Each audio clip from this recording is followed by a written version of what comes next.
How's it going, everybody? Welcome to Retcon. Welcome back. Welcome back. This is what, Retcon number 7, I believe. Nice. So, Hayden, Yep. how have you been? Been a while. Haven't seen you. It's been a while. Tell us about what you've been getting into lately. Well, as of late, just been working. Just been what you working on? What you working on? We're working on a couple of movies. Worked on a horror movie Alberta made, so that was pretty good. And that's all I can really tell you about that. Oh yeah, can't reveal too much, can NDA. NDA. Oh, so you're in the big leagues now, hey? Nope. No. Still very much very poor. Oh well, me too. Anyway, I want to start with some DC discussion because DC did something very not kind. So last episode, if our viewers remember, Fredo and I were complaining about how we haven't gotten much Lanterns content, and the content we have hasn't featured a lot of green. And then DC decided to go and drop the Lanterns trailer. And we saw a fair amount of green in there, I'd say. We definitely got our green. Have you seen it? I have seen it, yeah. What were your thoughts on it? All right, here we go. It is so weird for me because it's like I've not read many Green Lantern comics. I'm gonna just preface that, but it seems like it's trying to be overtly cynical. Like it seems like it's kind of like it's like the show is like it's trying so hard not to be a Green Lantern show. You know what I mean? I feel like they're definitely hiding a lot of stuff from us. I'm giving them the benefit of the doubt, which is because I haven't seen. Because it's not out yet. I have no idea what's going on. But it's just like, I don't know. It seems like it's really trying to be super edgy. Yeah, I think like, I mean, I know it's I wouldn't say edgy. I just say like they're scared to take the cosmic leap. Yeah. And there's also like they definitely are. It feels. I don't know. I can see both sides of the argument because I can be like, well, Green Lanterns are cosmic cops. Yeah. So they're in the cosmos. They're in space. They're just doing their thing, right? And it's a much larger than life. It's a very high concept idea, you know? Yeah, and like we got our first look at Sinestro, and that was cool. And then if you remember in the scene, there's a scene in the trailer where I think it's Hal creates a green dome to kind of shield this town from what looks like an orbital blast. Mm-hmm. So like they're hinting definitely at like cosmic elements to the Green Lantern mythos. I don't know that they're gonna go all the way there in the first season. You know? No. Well, like it was like I was saying. Like I can see both sides because I could see people being like, well, you know, Green Lanterns, they're a very much. You know, they are space adventures, all that stuff. But at the same time, they are kind of like space detectives, which leaning into that hardcore True Detective-esque style of it is a cool idea for a Green Lantern show. It's a cool concept. Yeah. But it's just, I don't know. I can see, I don't know. I've said it before. I can see both sides, and on both accounts, I'm still not satisfied. Which sides can you see again? Just one more time. How many sides can you see? Both. But I'm still hopeful. I think Aaron Pierre is going to kill it as Jon Stewart. Can I make a prediction? Sure. All right. So my prediction is this season it's going to be Hal Jordan is the cynical, gruff, older detective. And Jon Stewart's the young hotshot. But by the end of the show, I'm going to say Hal Jordan is going to die. The ring is going to go to Jon Stewart. And Jon Stewart is going to be Earth's main Green Lantern going forward. Yeah, I think we're definitely setting up for a DC AU kind of look for the Justice League team here. Because, well, maybe not Shira Hall as Hawk Girl, but we definitely have a Hawk Girl. Obviously, we got Jon Stewart, Superman. We're maybe getting Wonder Woman and Man of Tomorrow. Maybe. We still don't know about that. Yep, and it's Matthew Lillard. Okay, but sorry, right before we go off from Green Lantern, I got another thing that I think just came to mind is I remember hearing from like some reports about it is that it's going to take another step to be a lot like True Detective. Oh, In the way of it's going to have 2 timelines. I did.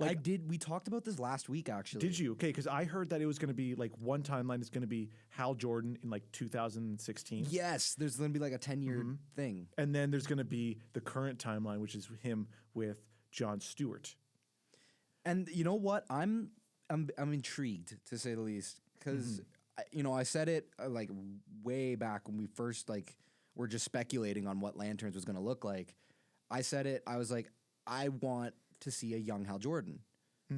And now we're kind of getting a almost young Hal Jordan. We're getting, I guess, like, would you say prime Hal Jordan? Because like 10 years. I would say if they're gonna, I remember in like the trailer, there's a bit where he's on TV and he's being interviewed. Yeah. And he's like, it's all about willpower. And I'm like, that is the prime Hal Jordan. But then the moment it gets to him with like the little graying sides, that's him and his age. That's his kind of broken. I think we're gonna get Parallax. I think we're gonna get the whole I can see that. Parallax. I think that's gonna happen. Because like Hal Jordan has, from what we understand, most of his mythos already established. Right? Like we've seen Hal Jordan. Like it looks like from his point of view in the story, it looks like he is going to be kind of like at the end of his career. Yeah, they're kind of positioning him how Jay Garrick is normally positioned for Flash stuff. Yeah. Where he's kind of like the over the hill, like past generation version of the character. Speaking of Jay Garrick, right? Little side tangent here. All right. I first of all, I want Wally West to be the Flash. Okay. I want Wally West to be the DCU Flash, okay? That doesn't mean I don't want to see Barry, though. I want to see Barry in a Jay Garrick type role where he's already kind of been there, done that, right?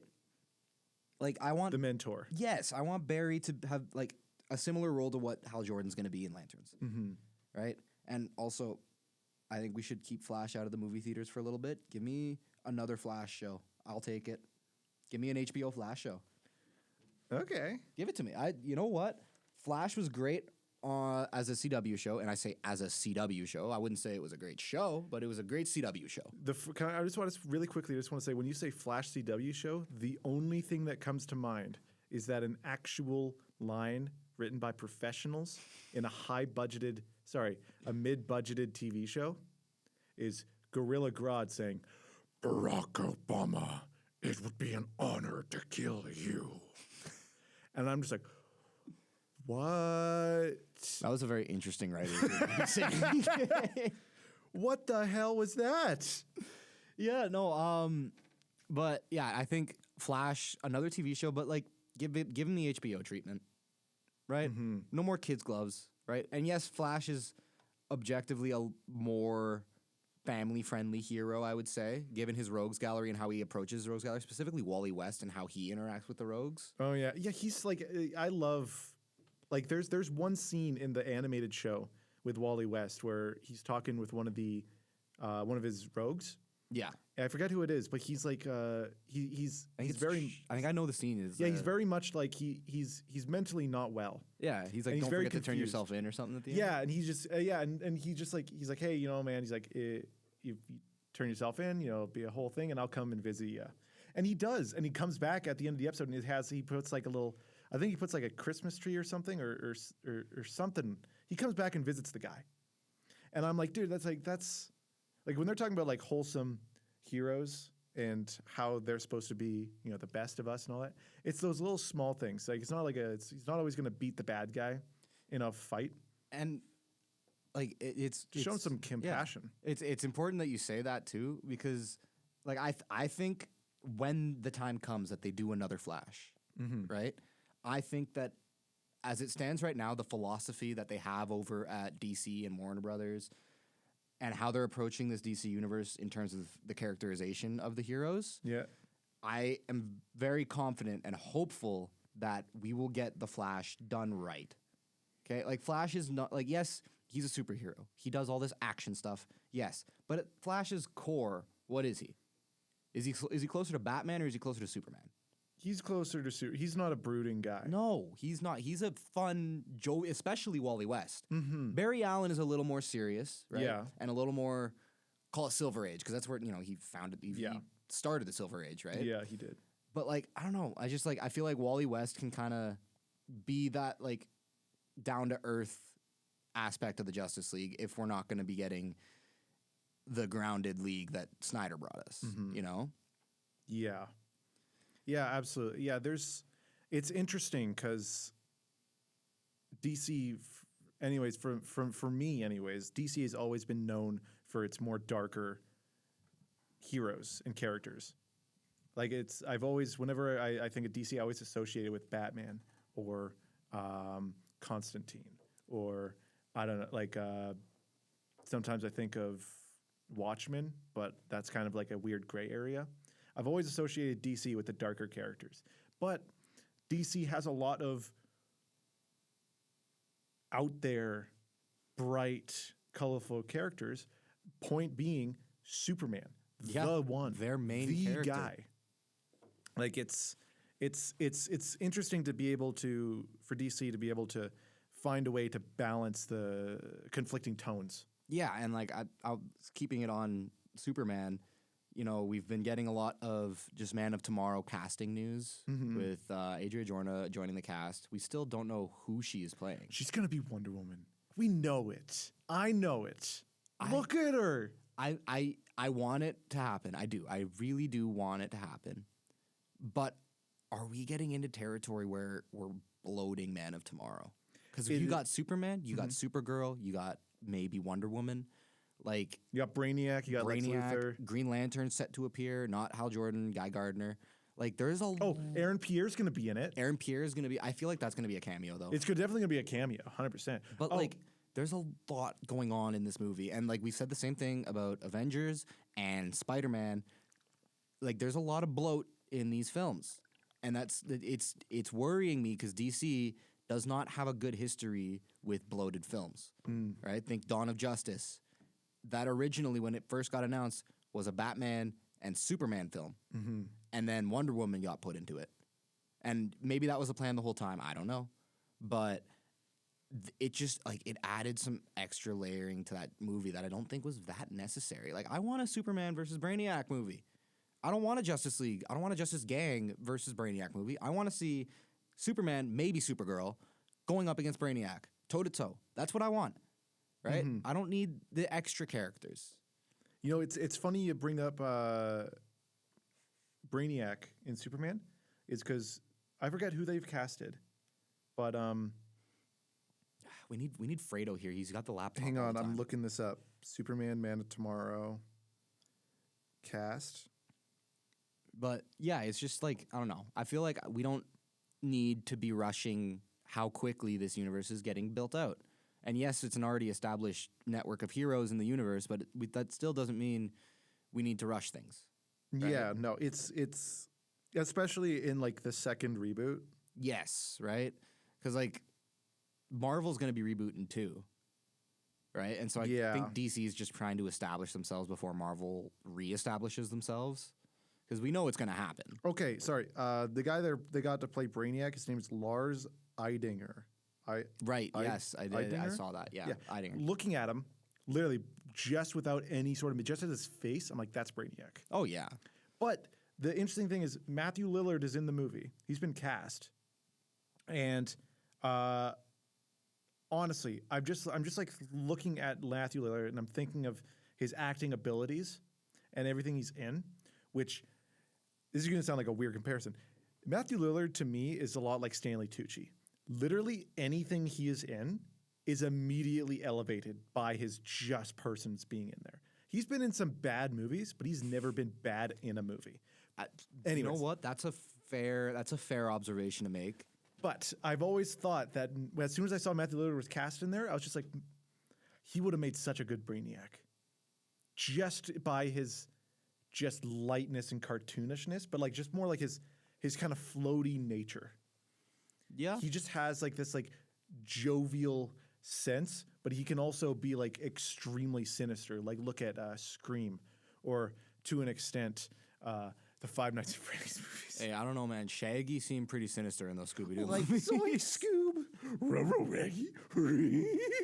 But I just had a thought, and I lost it. Shoot. You know what's the thing I kind of want to talk about? Yeah, go for it. Batman Part 2 started filming. That's what it was. The set photos. We've been getting set photos. We got set photos. That's what it was. Right. We have been getting set photos. I haven't seen all of them. I've seen one of GCPD cop car getting shot at, and it looked like a stunt double for Mackenzie was on it.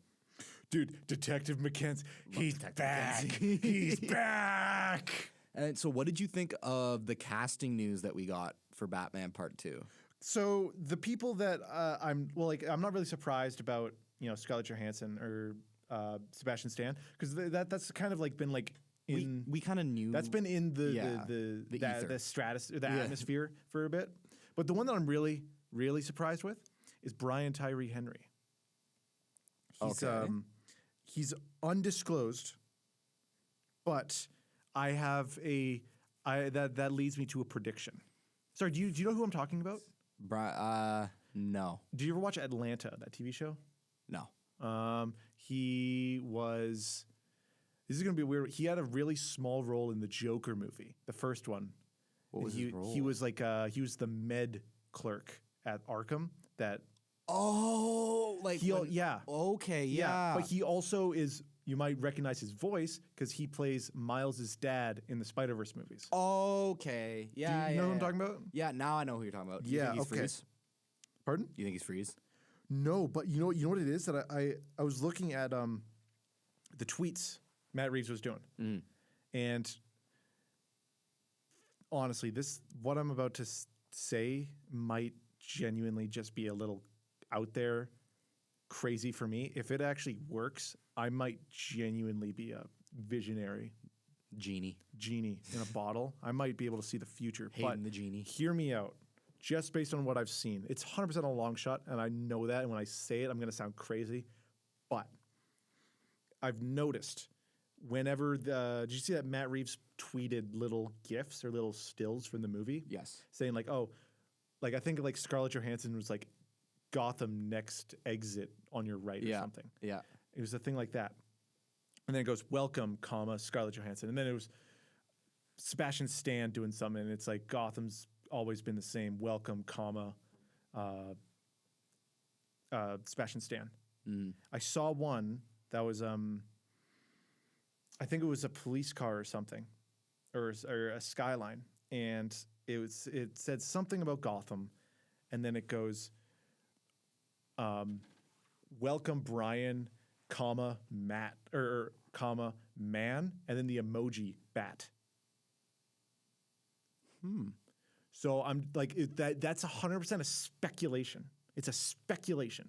And then to go a bit further, I saw on Brian Tyree Henry's Instagram, he posted an image of himself, I think, and it was just his announcement that he's in the Batman movie. Yeah. And he goes bats out of the bag, which could just be, a play on words for cats out of the bag, but I'm also thinking just like, So what do you think? Man bat, maybe. I'm thinking just Man bat. No, that's what I'm thinking is when he goes, welcome, man, and then the emoji bat. It's 100% a reach. But like, I'm just looking at that and I'm like, it's grammatically, it's wrong. It's a reach for sure, but you know what? The only thing that leads me to believe it is if you look at the tweet, the grammar is incorrect. On every other one, the comma is in the correct position after the greeting, but before the person. It's placed in a very odd. It's played in a very odd place. You know what? You might be onto something there. I don't know. I don't want to go as far as to say. I'm not saying this man is what's bat's in the happening. movie, but like I wouldn't be opposed to a man bat in man. That's a villain I've never actually thought about. Batman taking on the big screen though. Is Matt Reeves said that the bad guy they're doing with? He says it hasn't been done. And we haven't seen Man Bat. We've seen Freeze. We've seen Freeze. We've seen Man Bat in like the cartoon. I'm not sure if that. I'm not They sure could if do that something really means. really cool. If they could make like a almost like a horror esque Yeah, but like take on man. That's interesting. Okay. the other interesting thing too that like I'm just like kind of thinking about is I remember way back when like they said writing was finished or something or was getting finished. Matt Yeah. Reeves said that he's planning to make his version of Gotham very grounded and realistic. So But he also said that he wants to push the fantastical elements as far as they can go while still remaining grounded. I thought that would be Croc. That could have been Croc, could have been Clayface. Because there's like Man-Bat is a really interesting one. isn't there like a disease out there that like is like actually like could be an explanation for Killer Croc? Yeah, there is. There's definitely. I think there's 100% something out there, but it's like So like that's you could when take the real world disease and then push Yeah. it, kind of like The Last of Us. Yeah. but like, yeah, because what I like I don't know when I heard and I know what you're talking about when he said he wants to push the fantastical elements while keeping it grounded. I was like, okay, well you can feasibly have a Killer Croc. you can have a You creature. you could feasibly have Mr. Freeze You using can cryogenic tech. feasibly have a court of owls, a secret society. You could feasibly, but like, how do you feasibly explain Man-Bat? I don't know, but like that's what I'm thinking is like if he says he's pushing the fantastical elements as far as you can while still being grounded, it's interesting because it's like honestly, it's such a blanket statement where you can just be like, it goes with any Yeah. Batman character. I still think Freeze is at least gonna. Because there was when he released the first batch of set photos. The caption on Threads was like something like Gotham in the winter. Oh my God, dude, we finally got it. I remember we asked for this years ago. We were like, dude, imagine Nirvana, but Batman, and he's covered in snow. Oh, Yeah. yeah. When I saw that and I was like Gotham in the winter, and like it was like a shot of like the Batmobile moving and there was like snow going past the headlight. Oh, and I'm like, buddy. it has to be Freeze. It can't not be Freeze. That's what I thought too, but I don't know because the key who else we is haven't that it's not someone that's been done before. That's the key. So you know who we have not gotten in a live action Batman movie from what I know? Hit me. Firefly. Gray area. Batgirl. But that never came out. It never came out, but it was in a movie. I think I wouldn't mind seeing a Firefly. Like maybe not as like the main villain, but like show Batman stopping him robbing a bank or something to kick off the movie, you know? Yeah, just like a small cameo bit. Yeah. Something like what Mysterio was supposed to have in Spider-Man what 4. would have been Spider-Man 4, yeah. Yes, absolutely. Man, I don't know. There's so many cool things. I don't know. You know what the thing I've noticed is there is so much aura and there is so much sauce in any story if it's in the rain or in heavy snowfall. Well, Anything. you know what made me fall in love with Batman in the winter was Batman Arkham Origins. God, dude. Christmas time with Batman, that is literally, it's the juxtaposition of the happiest time of the year with one of DC's darkest characters. It is just, it's perfectly placed. It's like a milkshake with whipped cream, and that's the cherry on top, buddy. That's right there. All right, so I got one more DC topic that I want to touch on, and then we're gonna kick it over to the Red Brand. And that I saw this on Instagram this morning actually, and it was just like a concept of what Injustice 3 could be. And you know what? It's been confirmed by job postings that Injustice 3 is being worked on. We know that it is happening. We don't have any other news on it, but we just know that it is in development, right? And I saw this concept for what it could be. So Injustice 2 was obviously Brainiac. Injustice 1 was Evil Superman. Yep. Absolute Injustice 3. I love absolute injustice. That's the sauce. Because when DC did their DCKO event at the start of this year, and I read along with it, it's a great event. Definitely check it out. The whole time I'm just thinking, this should be a video game. Oh yeah. This should be a fighting game. Okay, talking about absolute. Yeah, I picked up Absolute Wonder Woman. goated. I have not read it yet. It, But dude, it's like for me. Okay, for me, if I had to rank the absolutes, and I've read them all, except for the Green Arrow one that just recently came out. that's cool. But that's If I had to rank them, Absolute Batman's number 1. got it. Absolute Wonder Woman is tied for 2 with Ooh. Absolute Martian Manhunter. Okay. And then it goes Absolute Superman, Absolute Flash, Absolute Green Lantern. Okay. Right? I loved Absolute Superman Volume 2. I read that recently. It was not Last Dust of Krypton, Son of the Demon. Yeah, Son of the Demon. And the one panel at the end where he gets the new suit. And it's the sun in and Kansas. the sun in Kansas. And he's like he's crying and he's holding this. It's just like sometimes man, DC has been cooking in the actual comic side of things, and we haven't been talking about the actual comic side of things for a while now. But you know what? I want to talk about it right now because there's a comic that I just read. It's a Canadian comic. Right? It's a Canadian comic. It was, I don't know if it was like produced or something, but like Jay Baruchel, I think, was attached to it. Yep. Captain Canuck. Captain Canuck. Of course, Jay Baruchel is a part of it. Captain Canuck. I read the first trade paperback of this series of it. It's called Captain Canuck Aleph. I think it came out. Oh, it came out a while back. I picked it up at the Comic Expo, and I thoroughly enjoyed it. I highly recommend if you can get yourself a trade paperback of the Captain Canuck series done by Chapter House. Definitely look into that. I really enjoyed it. The artwork was great. It's not sponsored, by the way. It's just a good book. Not sponsored. Yeah, not sponsored. Just a good book. We don't have enough viewership for sponsorship yet. So I wish. One day. But yeah, so Absolute Injustice, like give me the absolute characters in a fight. I want to fight with Absolute Superman, you know? Okay, but anyway, so yeah, I totally get what you're saying. But Absolute, I picked up Son of the Demon at the Comic Expo. Yeah. And I owned The Last Dust of Krypton. Yep. I have not read either of them at that point. And I read Absolute Superman Volume 1 and Volume 2 back to back. So I read them like immediately, one right after the other. I read it in like 2 days. And honestly, it's not as good as the other Absolute titles. It's interesting though. But what it is that I think just really separates is I think it has, out of the bunch, it has the best long form storytelling. Because from what I took away from it is The Last Dust of Krypton Volume 1 and Volume 2, The Son of the Demon, is essentially Absolute Superman's origin story.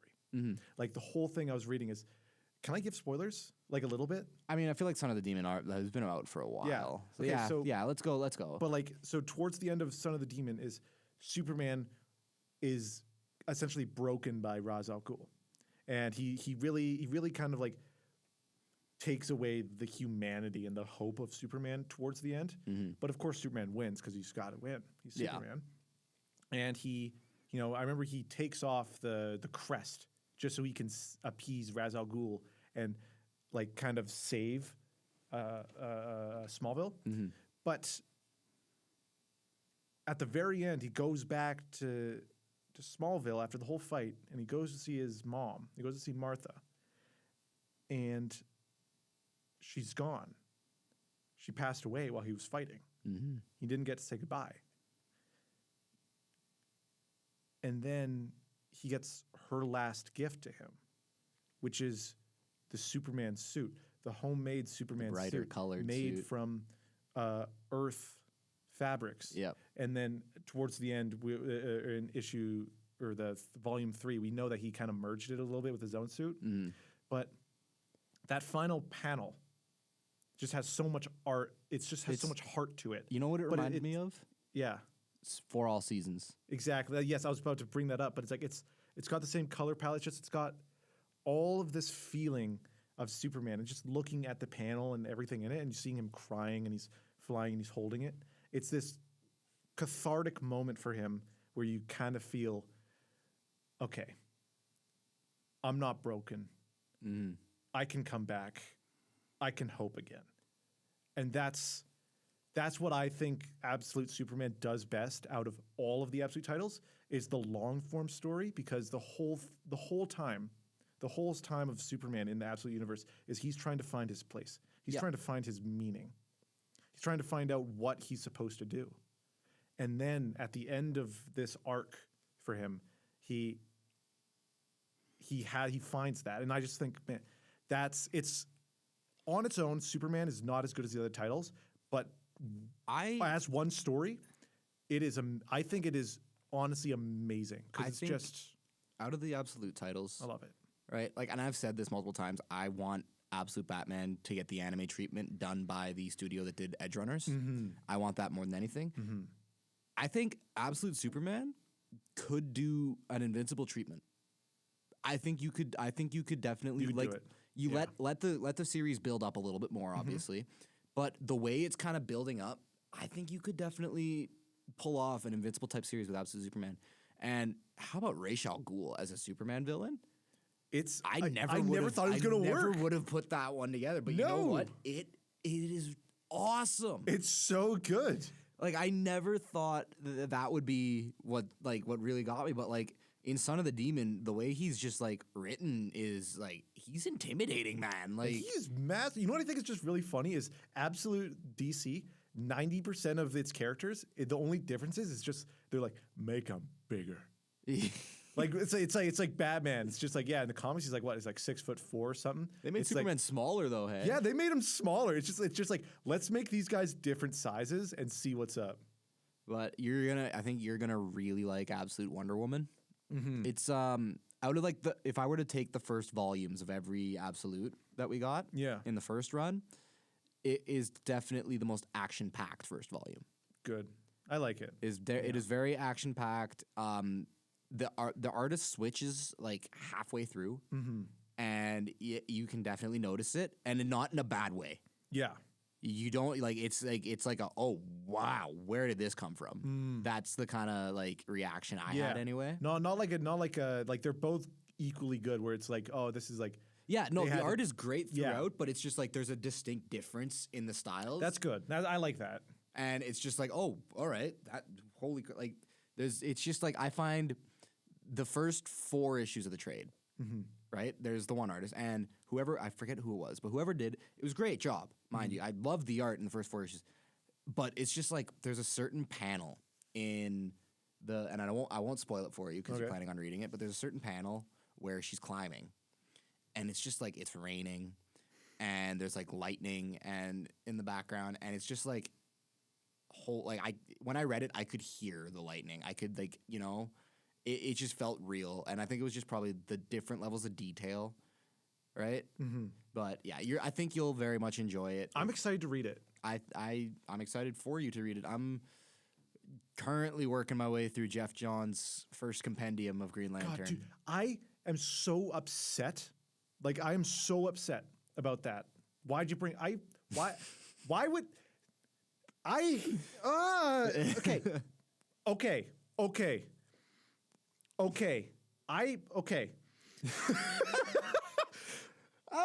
Okay. For real.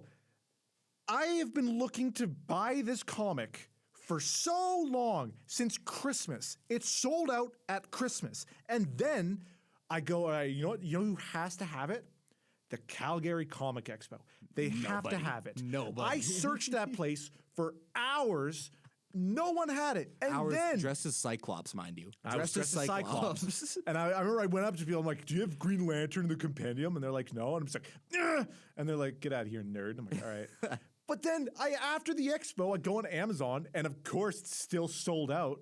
And I find some guy selling it on Amazon, like a different retailer. Yeah. And it was selling for like double the standard price. I got a copy. It's like $80 normally. I bought it for like $120, something like that, plus shipping. And then get this, I paid for it, and then a month later, I get a message, and the guy says, "Hey, you know how we said we were gonna sell you our book?" And I'm like, "Yeah." They're like, "We don't actually have it, so here's your money back." And I was like,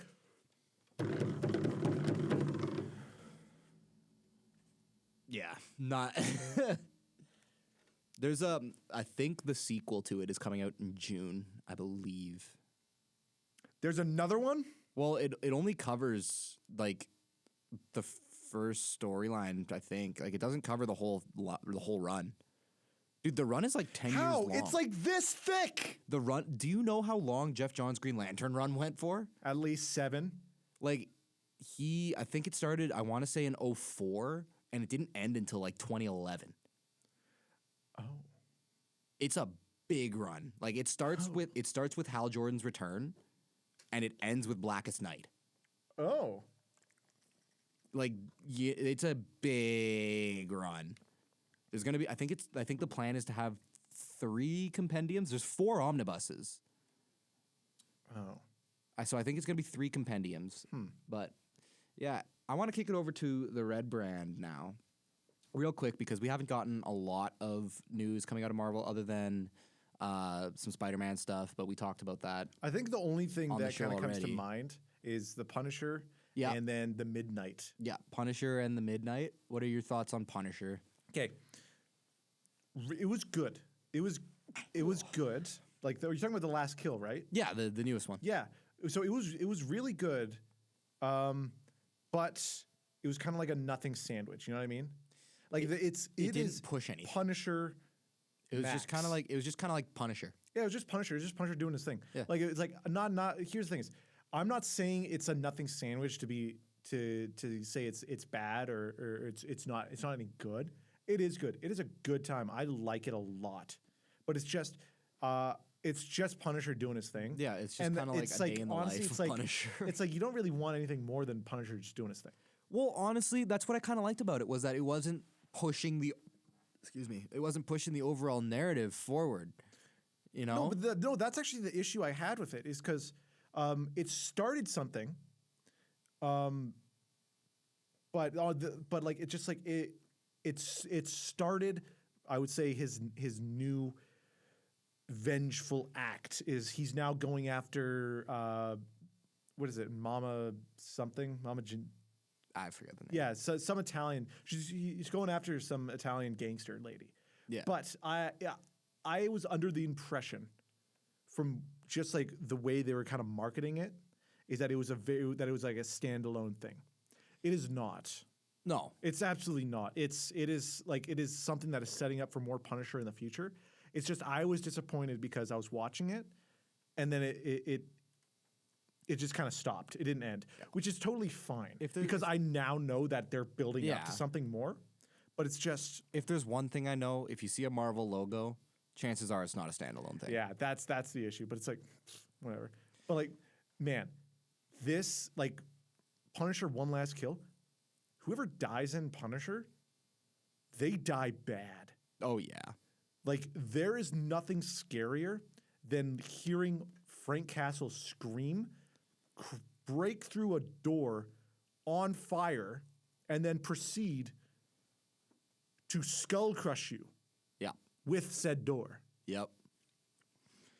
I wanted to briefly touch on Wolverine, which is coming out later this year. Oh, you're talking about the game? Yes, the game. I'm talking about the game, the Insomniac game that's coming out later this year. I'm excited. I want to see more though. We've seen what, one trailer? Honestly, man, I'm honestly at that point, and it's just me. Don't show me anything. Really? Don't show me any. You got my money. Know the plot, I am man. seated. Like, I am seated. I mean, the trailer was really well done. I don't need anything more. I just need them to say, so the guys who made Spider-Man is making Wolverine. And I say, is it R-rated? They said, oh, yeah. And then I'm like, okay, shut up and take my money. I hope the combat is done similarly to how it was in X-Men Origins Wolverine. I love that game. Dude, it's crazy how that's like the universal singularity where it's like, oh, movie tie-in games are bad. But then they're like, but that one was good. That one's good. And hey, you know what? Not all movie tie-in games are bad. Spider-Man 2, the movie tie-in, not the Insomniac that's good. version. That's good. It's a good game. It's a good game. You know what? You know what else was a great game? The Madagascar movie tie-in games. And you know what?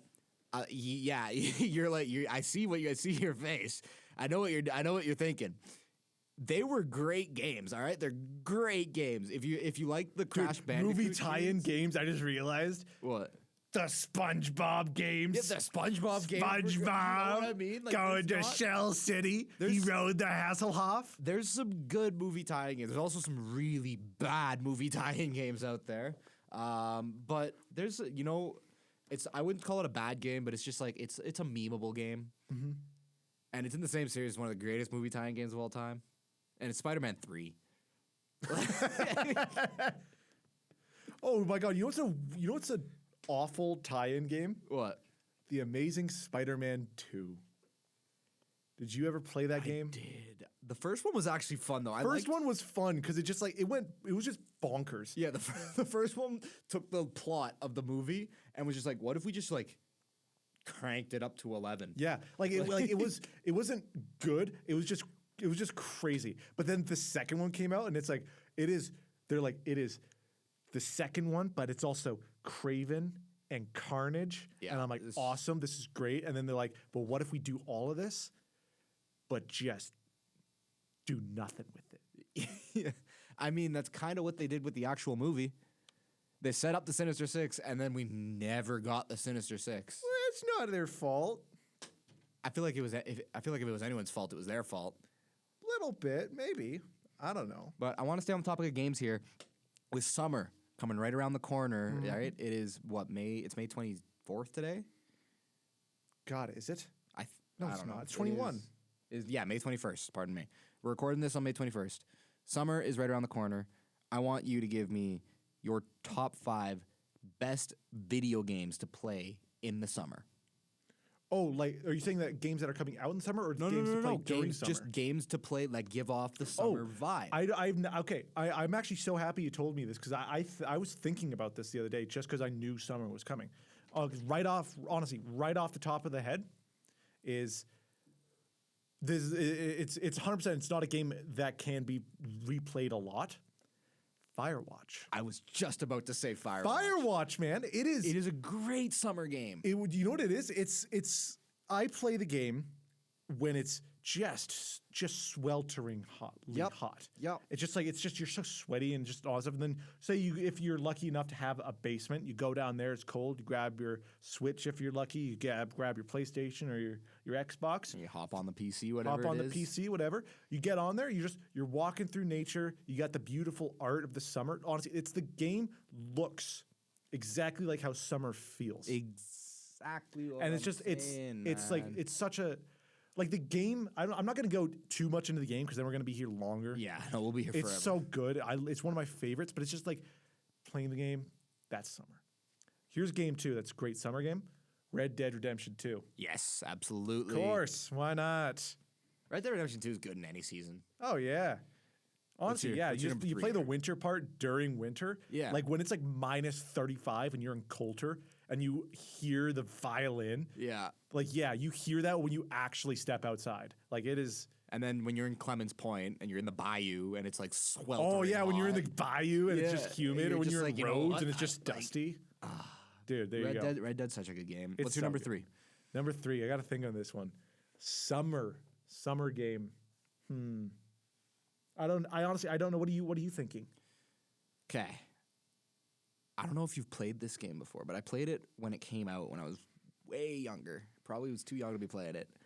Sunset Overdrive. Sunset Overdrive. I haven't played it, but I've seen it. Loved Sunset Overdrive. And then my other one is Dead Island. Oh, okay. Not the second one, the original Dead Island.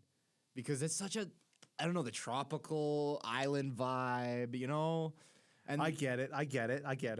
like, I don't know, this to me, and this is just because like I grew up playing Black Ops Zombies with my friends, you know, late night summer sleepovers, ripping Black Ops 3, right? Yeah. And to me, zombies just equate to summer. And call me weird, because usually zombies is like Halloween, right? Mm-hmm. But to me, I associate zombies with summer. And so for my 5th game, I'm going to put the original Black Ops trilogy. Oh, okay. The original Call of Duty Black Ops trilogy, specifically the zombies mode. Okay, you know, that's a good. Okay, you know what? I think I have my 3rd game. 'Kay. You know what's a really good summer game? Okay. Black Flag. Black Plague. Black Flag. Oh, Black Flag. Oh my gosh. Yeah. Yes. Sailing the high seas. You got the sun beating Speaking you. of Black Flag, I've been waiting to get you on this show so we could talk about this, man. July 9th. Let's Oh, go. we are back. We are It back, comes out during summer. I know. Oh my gosh. I am so excited. I'm gonna be booking off work. I'm like, You know what's crazy, man, is honestly, I'm thinking there is so much time off I'm taking from work so I can play Black Flag and GTA 6. oh, don't even like. Dude, I promise you, I think it's so funny. I've seen like this actual like report, like saying that like productivity is gonna go down for a month after GTA 6 comes out. That doesn't shock me. It's that so does funny not how shock it's like me. on a global level, I'm- it is valid enough for a study for them to predict saying, yeah, nothing's getting done for a little bit. I'm gonna be real with you though. I'm more excited for Black Flag than I am for GTA 6.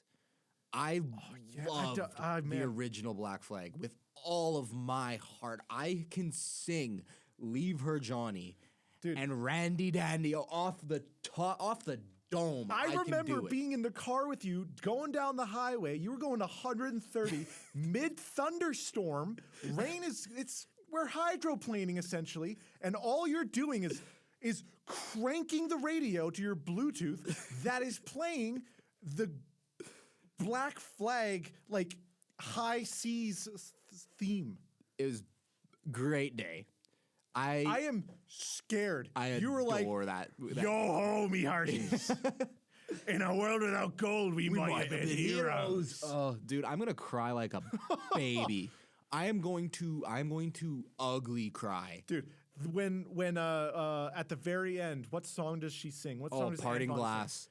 Parting Glass. Of all the money that e'er I had. Oh, dude. Dude, that song is the worst because I just get so emotional over it. I want to do a replay of Black Flag, but then I'm like, oh, should I just wait until That's the what I'm saying. remake? I saw the trailer. And I said I could probably beat the game before then. But I also kind of think I should just wait. because it's gonna make it so much sweeter to go Oh my back to the God. Caribbean, man. Dude, I'm so excited for Black I Flag. pity you for that for one reason. Is you're like when Black Flag comes out, you're probably gonna ghost your girlfriend for a little bit. I wouldn't say ghost, but it's gonna. You know what it's gonna be. You know, and she listens to this, so I'm not gonna ghost you, babe. I Sorry, promise. Chloe. But no, you know what it's gonna be. What? I'm gonna be shipping out like a soldier going to war. I'm gonna be like, I gotta do this. I'm doing this for us. I'll be back in a year. I'll be back for Christmas. Dude, you're literally I'm literally- Edward. You're I'm gonna be Edward. talking to Caroline. A month. Do it the most. Oh my God, man. That's gonna be amazing. Oh, I'm actually so excited. You got 2 more slots to fill here, though. You got 2 more slots for summer games. You've I named got 3. one more. I got 3. I got Red Dead, Red Dead, Firewatch. Firewatch, Black Black Flag. Flag. You got 2 more. I thought you said it was 4. No, I'm 2 going more? top 5. Shoot. Hang on. I'm looking up a list, and I'm just kind of curious. Okay. Here's one I really like. I'm not sure. Have you ever played any of the Final Fantasy games? Yes, I played Final Fantasy 7 and I want to say it was like 14, maybe? There's a game. It's Final Fantasy 15. 15. Yeah. When you're in the car with your buddies. Yes. And it's a road yeah, trip. Yeah. Dude, that is a summer game for me.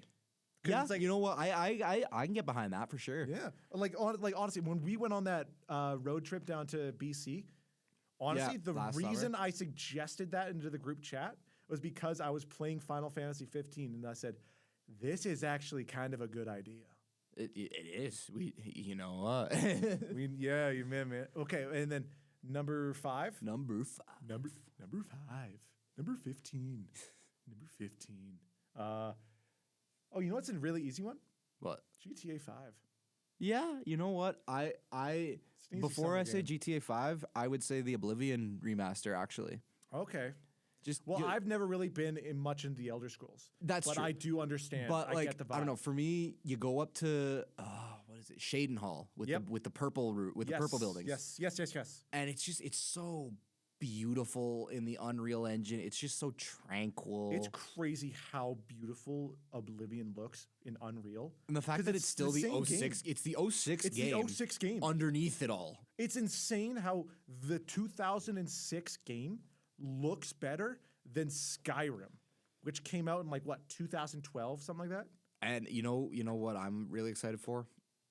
They are remastering Halo 1, and I know you had trouble with Halo 1. That's right, for the PlayStation. For the PlayStation, they're remastering it. And you know what? I think you give Halo 1 another go because you struggled with the first run through. No, wait, okay. I struggled with the driving because it's stupid. Why is the accelerator and the steering the exact same button?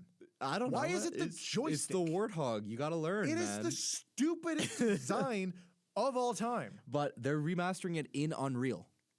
Halo 1 is getting the Unreal. Beautiful. And then you played the Halo 2 remaster. Haven't finished it. Okay, but the jump in quality. It's noticeable. from the Halo noticeable. 1 remaster to the Halo 2 remaster. What the hell? You're just sitting there, you're like, damn. What the hell? That's like watching Transformers from the cartoon in 1990s and then going straight into Michael Bay. It's like, what? And you know what? And we've been hounding on this in the Halo fan base for years now. Because coming up next year is Halo 3's 20th anniversary. 20 years Halo 3 has been around. My first ever online first-person shooter match I ever played in my entire gaming life was a Halo 3 match. And we need a Halo 3 Anniversary Edition. Halo Studios, I know you're not listening, but please give us a Halo 3 Anniversary. You know what I hope? I honestly hope is that with this Halo coming to PlayStation, I truly hope that it becomes a sign or a Get sign rid of what's exclusives. Yeah, I just allow all the games to be on all the consoles. Like put God of War on Xbox. Like put The Last of Us on Xbox. That's it. I love God of War so much. I love the Spider-Man game. I love the Death Stranding games, and I love all these. Death Stranding is on Xbox now, by the way. Director's Cut is on Game Pass. Really? Yes. Good. Okay. Well, it's just I love all of these exclusive games on PlayStation, and I just want as many people to experience these games as possible. That's what I'm saying, right? This exclusivity nonsense, all it does is it hurts profit lines, right? Mm-hmm. And it hurts the consumers. The thing that I can imagine would be probably the best we'll get is kind of what they're doing with Indiana Jones and the Great Circle. Yeah, where it's different releases for anything. Yeah, it started off as an Xbox exclusive. Yeah, it was an Xbox exclusive for the first 4 months or something like that. Yeah, and then now it's coming out on PlayStation, or it did come out on PlayStation. Now it's coming out on Switch. Say I would be happy with that if it's say God of War 6 comes out or something. I don't know, and it's all right, it's a PlayStation exclusive for the first 3 months, and then it comes to that's the beauty I can see is if you are with PlayStation, you get to have it early. If that's what it takes, I'm A-okay with that. But like I said, it's just to me, from even from a business standpoint, because at the end of the day, these games are made to make money, right? Mm-hmm. Why are you cutting out it used to be 50, now it's more like a 60 or 70-30 kind of situation with Xbox and PlayStation. Mm-hmm. You're cutting out 30% of the gamer consumer base just to be exclusive to PlayStation. It doesn't make sense to me. Think about how much money God of War would make if it released on Xbox. Think about how much money The Last of Us would have made if it was released on Xbox. Think about I even think back to Halo Infinite, the last Halo game that we got. Mm-hmm. That would have done way bigger numbers if it had come out on PlayStation. You would have pissed off the Halo fan base and the Xbox fanboys, right? But at the end of the day, you're not going to care when you're lining your pockets with PlayStation players' cash. You know what I mean? I know exactly what you're talking about. It's like there was a line I heard from Neil Druckmann. He was getting interviewed for the Last of Us TV show, and he was talking with Troy Baker, who is a really famous voice actor. He played Joel. He played And Joker, actually. He played Joker in In Arkham Origins. He did one of the best Mark Hamill impersonations I think which I've is ever seen. insane. He also did probably the best impersonation of Harrison Ford. Yep. In the Indiana Jones, because like I'm playing Great Circle of playing it. Great game. I honestly forgot that wasn't Harrison Ford. Like that's how good it was. Anyways, so he was talking. What's his face? Neil Druckmann was talking, and he said he was trying to get Troy Baker to get on board with the Last of Us TV show. And Troy Baker says, "Well, we already told this story once already." He goes, "Why do we need to make a TV show?" And Neil Druckmann says, "Because at the end of the day, there are some people who will never pick up a controller." But to honestly, I love the idea that these games, because particularly PlayStation games, are entirely story-based, or they're story-focused. And these stories need to be shared with the player fan base. The point of a story is for it to be told. It's to be told, exactly. And a story shouldn't be kept behind a paywall, wall. essentially. It shouldn't be kept behind that. Yeah. I have said this since I was a kid, right? Down with exclusivity deals. There's no benefit. The only people that benefit are the companies that own the consoles. And you know what? I've always said you need competition to run successfully, right? Because you need competition to help you innovate. If you buy up all these exclusive licenses to all these games, right? And you effectively tank the other consoles' market share, eventually your share is going to stagnate, right? Because you're going to stop innovating. All these companies do it, right? Like if PlayStation were to kill Xbox for good, Yep. PlayStation would probably not be nearly as good as it was after a decade, I'd say. Just because Xbox is no longer forcing them to innovate. The reason why the PlayStation 5 was so successful and the reason why PlayStation 4 was so successful was because the 360 put B to A on the PlayStation 3 for the first half of its lifespan, right? Like the 360 worked them, right? And I was recently watching a YouTube doc on this. The reason why the PS3 didn't do as well is because Sony, coming off of the PlayStation 2 and that success, right? Yep. They went and they said, you know what, the PlayStation 3 needs to be more than a gaming console. It needs to be an entertainment thing. It needs to do everything. Now, where did we hear that again? In 2013, when Phil Spencer announced the Xbox One. And what happened? PlayStation focused on the games, on providing their consumers with what they asked for when they bought the console. Games. What did Xbox do?